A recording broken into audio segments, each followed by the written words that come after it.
Hey guys, John here. Wanted to do a quick update on the ham shack. I've done a couple updates recently that are pretty significant that I wanted to share with you on what I've done. There seems to be quite a bit of interest on my previous video on what I did, and I just wanted to show what I've done recently to the setup. First and foremost, in the first video, and I'll link to that video so that you can learn more about what I have here if you're interested in that. I talked about wanting to update my UHF VHF antenna, and I did that.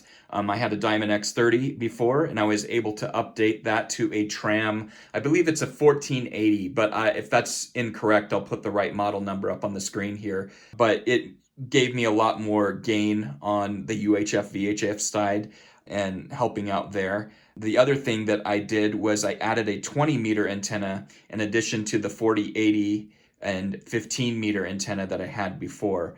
They're both dipoles. They both run off the same mast, and they're working really well so far. The other thing that I added was, and you can see this little tiny antenna that I have back here, but I've got a hotspot for Yaesu System Fusion. And so that's upstairs in my home, but that little antenna connects to that.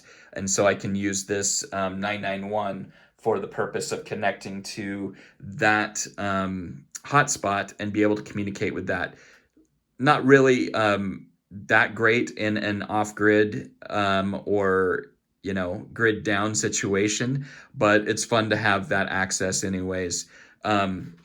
The other thing I did, and let me turn it on here, I added this power supply. So as mentioned before in my previous video, I was having difficulty with that power supply. It was really, really noisy. It had the fan running at 100% all the time. The other issue that it had was it was not running full voltage, and it was a fixed voltage power supply. It was supposed to be running at 13.8 like most things require, but it was only running at 13.3. And so I think it was on its last leg, so I really wanted to update the power supply and get something a little bit more reliable. And so I added this PowerWorks. It's an SPS 30DM, and it's been running great so far. As you may or may not be able to tell, but it makes zero fan noise whatsoever. Completely quiet. The only time the fan kicks on is if you've been transmitting for extended periods of time, but even then it's still significantly more quiet than it was than my previous power supply. The other thing that I really like about this is you can see here this switch. That's for adjustable and fixed voltage. And so right now I have it on adjustable and I've set it to 14.8, and that's for the purpose of maintaining these batteries to keep them topped off. They like to be between about 14.4 and 15.0, as you see there on the side of the battery. And so I keep it at 14.8, and this pinchiometer can adjust that voltage, so I can go up or down with that. I think that the peak is 16 volts, but in my application, I would never need it to go any higher than what I have it right now.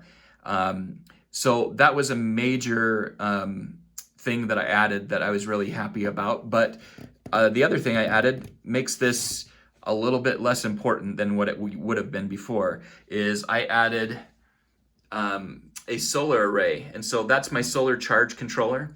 And I have, you can see right now it was pulling down about 9 amps or so. It's later in the afternoon, but on peak, I usually get about 16 amps or so. And that's from two 250 watt power supplies that I put on my roof with the help of my dad, KF7RYX. He is a solar expert. He may not claim that, but he's an expert in my eyes, that's for sure. He built quite a significant solar array for his own personal setup at his house, and he runs half his house off a personally built solar array. And so he helped me with the mentor process of creating this one. So I appreciate his help on that. The other thing that I did was I added this new meter for the batteries. Before it was a pretty simple one and just showed voltage, and that was pretty much it. This one shows me a lot more information and also the watts going in and out. So if it's charging, it won't show positive or negative, but it will at least show me what's going in or out, if it's only going out or if it's only going in. But ultimately, the most important thing is the voltage. I just want to ensure with the voltage, I don't want to get below about 12 volts. If you go below 12 volts, you run the risk of starting to damage these types of batteries. In the future, I'd like to replace these batteries. These are lead acid, like sealed AGM batteries. But at some point, I would like to get a couple 100 amp hours of lithium iron phosphate batteries in here.